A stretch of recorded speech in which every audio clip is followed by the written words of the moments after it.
오늘 우리에게 주신 하나님의 말씀은 마태복음 1장 1절로 17절 말씀입니다. 마태복음 1장 1절로 17절 말씀을 다 찾으셨으면 한 절씩 교독하겠습니다. 제가 먼저 1절을 봉독해 드리겠습니다.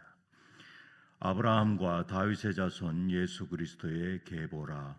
아브라함이 이삭을 낳고 이삭은 야곱을 낳고 야곱은 유다와 그의 형제를 낳고 유다는 다말에게서 베레스와 세라를 낳고 베레스는 헤스론을 낳고 헤스론은 람을 낳고 람은 아미나답을 낳고 아미나답은 나손을 낳고 나손은 살몬을 낳고 살몬은 라합에게서 보아스를 낳고 보아스는 룻에게서 오벳을 낳고 오벳은 이새를 낳고 이새는 다윗 왕을 낳으니라.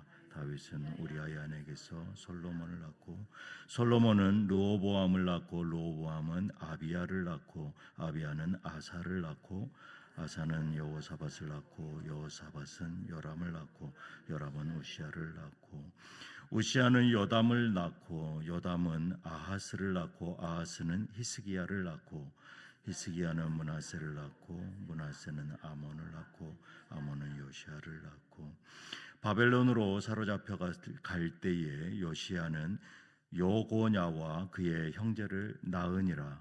바벨론으로 사로잡혀 간 후에 여고냐는 스알디엘을 낳고 스알디엘은 스룹바벨을 낳고 스룹바벨은 아비웃을 낳고 아비웃은 엘리야김을 낳고 엘리야김은 아소르를 낳고 아소르는 사독을 낳고 사독은 아킴을 낳고 아킴은 엘리웃을 낳고 엘리웃은 엘르아살을 낳고 엘르아살은 맏단을 낳고 맏단은 야곱을 낳고 야곱은 마리아의 남편 요셉을 낳았으니 마리아에게서 그리스도라 칭하는 예수가 나시니라.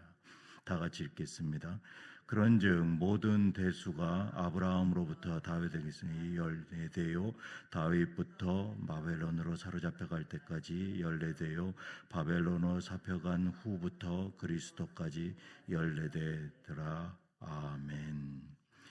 저는 오늘 본문 말씀을 가지고 그리스도가 오신 진정한 의미라는 제목으로 은혜를 나누기를 원합니다. 이 마태복음은 이 예수님의 제자 세리인 레위라고 하는 그 마태가 기록한 것으로 알려져 있습니다. 그의 직업 특성상 아주 꼼꼼한 그 기록 습관이 반영되어서 숫자나 화폐 단위가 다른 복음서보다 구체적으로 나타나는 게 특징입니다.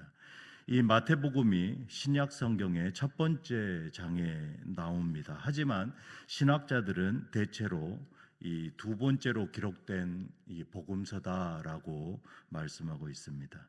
이 마가복음이 첫 번째로 기록되었음이 지배적입니다. 이 마태복음은 1차적으로 유대교에서 기독교로 개종한 이 유대인들을 대상으로 이 복음서를 기록하였습니다. 그리고 이 기록한 목적은 예수님이 구약에서 예언되어진 그 메시아 그리스도이시며 다윗의 자손으로 오신 참된 왕이다라는 것을 증명하기 위함입니다. 이 당시 유대인들에게 이 메시아는 반드시 다윗의 자손에서 나와야만 합니다. 이 사무엘하 7장에 기록되어 있죠. 그것의 근거를 제시하기 위해 이 마태는 족보를 통해서 예수가 다윗 왕의 혈통이다라는 것을 이 법적 계승자임을 증명하고 있는 것입니다. 특별히 우리가 이 마주한 이 족보에는 독특한 패턴이 보여집니다. 17절에 보니까 아브라함부터 다윗까지 14대, 그리고 다윗부터 바벨론으로 사로잡혀 갈 때까지 14대, 또 바벨론으로 사로잡혀 간 후부터 그리스도까지 14대다라고 기록하고 있습니다. 여기서 이 숫자 14는 일종의 게마트리아라고 말하는데요. 이 히브리어나 그리스어의 그 알파벳에 각각의 숫자를 부여해서 단어나 구절의 합을 숫자로 구합니다. 이 숫자를 통해서 숨겨진 의미나 비밀을 해석하는 그러한 고대 유대교의 수비학입니다. 이 토라를 해석하는 한 가지 방법이다라고 말하고 있죠. 성경 주석의 한 방법입니다. 이 히브리어로 다윗이라는 이름을 숫자로 풀었더니 나오는 값이 바로 14입니다. 즉 마태는 이 예수님의 족보를 상세하게 적은 후에 이 역사의 모든 초점을 다윗의 후손으로 오실 왕 그리고 예수 그리스도에게 맞춰져 있다라는 것을 선포하고 있는 것입니다. 이 마태의 성격이 그대로 드러나고 있는 것이죠.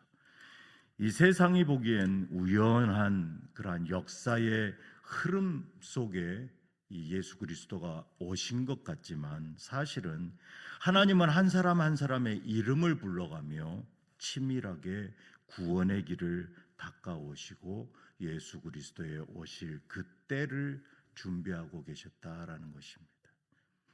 오늘 이 본문 말씀을 통해서 이 정교한 하나님의 손길, 이 손길이 우리의 인생에도 그대로 적용되어지고 우리가 그 주님이 오신 진정한 의미를 나누기를 주님의 이름으로 축복합니다. 첫 번째로 나눌 은혜는요, 이 하나님의 신실하심입니다. 하나님은 그 약속을 결코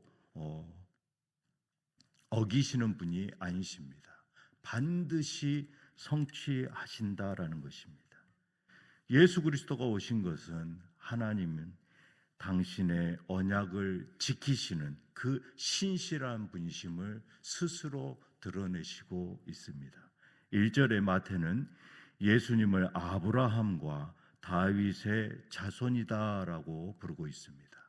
이것은 수천 년 전 천하 만민이 복을 받으리라라고 아브라함에게 언약하였던 바로 그것을 하나님이 약속하신 바로 그것을 그의 후손을 통해서 온 세상 모든 민족이 복을 받게 될 것이다 라는 의미로 말씀하고 있다라는 것입니다. 또한 내 왕위가 영원하리라 라고 말씀하신 그 다윗과 맺었던 언약, 그 다윗 왕조가 영원히 이어질 것을 약속하고 있는 내용입니다. 이것은 궁극적으로 메시아 예수 그리스도의 왕국을 예표하고 있는 아주 중요한 말씀인 것이죠. 이 언약은 다윗이 어려움 속에서도 믿음을 지키게 하는 그 힘이 되었고 그의 후손을 통해서 하나님 나라가 이 땅에 임하게 될 것을 상징하고 있는 것입니다. 이렇게 궁극적으로 이 아브라함과 다윗에게 주신 이 언약, 이것은 예수 그리스도를 통한 구원이 현실로 도래한다라는 것이죠. 그리고 그대로 이루어졌습니다. 이것은 믿음과 순종의 결과가 주어지는 그 하나님의 큰 은혜와 축복을 강조하고 있는 것입니다. 하나님의 말씀은 역사의 어떤 풍파 속에서도 결단코 폐기되지 않습니다. 아브라함의 실수도 또 이스라엘이 범죄 가운데 있어도 그리고 다윗이 범죄하여도 하나님의 그 신실함은 결단코 변치 않는다라는 것입니다. 하나님은 단 한 번도 당신이 맺으신 그 언약을 어기신 적이 없습니다. 예수님이 이 땅에 오신 이 사건은 오늘날 우리가 붙들고 있는 그 기도 제목들이 결단코 땅에 떨어지지 않는다라는 것입니다. 하나님의 때에 성취되어질 것을 보여주고 있습니다. 두 번째로 예수 그리스도가 오신 진정한 의미는 자격이 없는 자를 부르시는 그 하나님의 사랑입니다. 예수님이 오신 의미가 인간의 자격이나 조건에 매이지 않는 그러한 사랑입니다. 유대인의 족보에는 다말, 라합, 룻, 그리고 우리아의 아내인 밧세바가 등장합니다.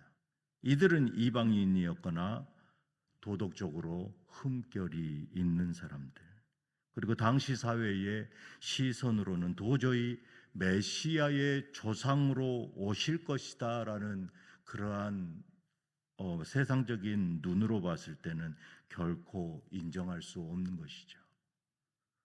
그런데 하나님은 왜 굳이 이들의 이름을 빼지 않고 기록하고 있습니까?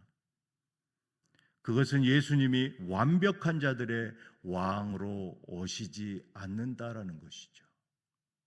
연약한 자들, 죄인들의 구원자, 그분이 바로 예수 그리스도시다라는 것입니다. 주님의 은혜는 우리의 부끄러운 과거보다 훨씬 크심을 말씀하고 있습니다. 하나님은 우리의 상처와 허물조차도 구원의 역사를 위해서 사용하십니다. 예수 그리스도가 오심으로써 세상 사람들의 그 기준이 무너지고 세상 사람들의 눈이 무너지는 것이죠. 오직 하나님의 사랑과 긍휼, 하나님의 계획, 하나님의 때가 바로 예수 그리스도를 오게 하신 것입니다. 예수 그리스도가 오심은 우리 삶에 이러한 새로운 기준이 형성되어진다라는 것입니다. 세 번째로 나눌 은혜는 이 포로된 인생에서 하나님의 자녀로의 초대입니다. 예수님의 오심은 죄로 인해 끊어진 소망을 다시 잇고 구원의 계보에 우리의 이름이 올려지는 그러한 새 시대의 시작을 의미하고 있습니다. 족보의 세 번째 시기는 바로 바벨론 포로기에서 시작되어집니다. 이스라엘에게 이 시기는 모든 것이 끝난 암흑기입니다. 이스라엘의 왕조는 무너졌고 성전은 파괴됩니다. 그러나 하나님은 그 절망의 때를 통과하고 그리스도라 칭하는 예수님을 보내주셨습니다. 예수 그리스도를 믿는다는 것, 그것은 죄와 사망의 법에 매여 있던 포로의 족보에서 이제는 벗어나 하나님의 영원한 생명의 족보로 옮겨짐을 말씀하고 있습니다. 이제 우리는 더 이상의 과거에 매여 있어서는 안 된다라는 것입니다. 만왕의 왕이신 하나님의 자녀라는 새로운 신분을 갖게 됐습니다. 이제 예수 그리스도의 족보는 오늘 본문 1절로 17절에서 끝나지 않습니다. 오늘 예수 그리스도를 구주로 고백하는 바로 저와 여러분들이 이 족보의 다음 페이지를 계속 써내려가야 한다라는 것입니다. 나의 후손들을 통하여 이 예수 그리스도의 오심을 계속 이어가시기를 주님의 이름으로 축복합니다. 이제 말씀을 맺겠습니다. 뉴장의 모든 성도 여러분, 마태복음 1장에서 마태의 이 메시지가 무엇입니까? 유대인 여러분, 하나님께서 다윗에게 약속하셨던 그 영원한 왕, 그분이 드디어 오셨습니다. 그분이 누구십니까? 바로 예수이십니다. 바로 기독교로 개종한 유대교 사람들에게 마태가 호소하였던 글입니다.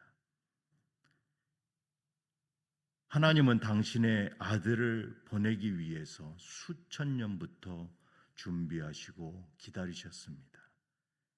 그리고 죄로 물든 인생들을 품으셨으며 이미 끊어져 버린 소망을 다시 이으셨습니다. 우리에게 마태복음은 바로 우리가 다윗 왕의 그 왕조를 이으신 바로 하나님의 자녀요, 새롭게 다음 세대를 써내려갈 예수 그리스도의 한 가족이 됨을 말씀하고 있습니다. 이 신실하신 주님, 오늘 또 우리에게 모든 발걸음을 인도해 주실 것을 주님의 이름으로 축복드립니다. 기도드리시겠습니다. 사랑과 은혜가 풍성하신 하나님 아버지, 오늘 이 마태복음의 족보를 통해서 우리를 향하신 주님의 사랑을 보게 하시니 감사를 드립니다. 신실하신 하나님, 우리가 죄 가운데 있을지라도 약속을 반드시 성취하시는 하나님, 끝까지 인내하시는 하나님, 이제는 죄의 종노릇하던 옛사람을 버리고 아버지의 자녀라는 당당한 신분으로 세상을 이기게 하여 주시옵소서. 우리 주 예수 그리스도 이름으로 기도드리옵나이다.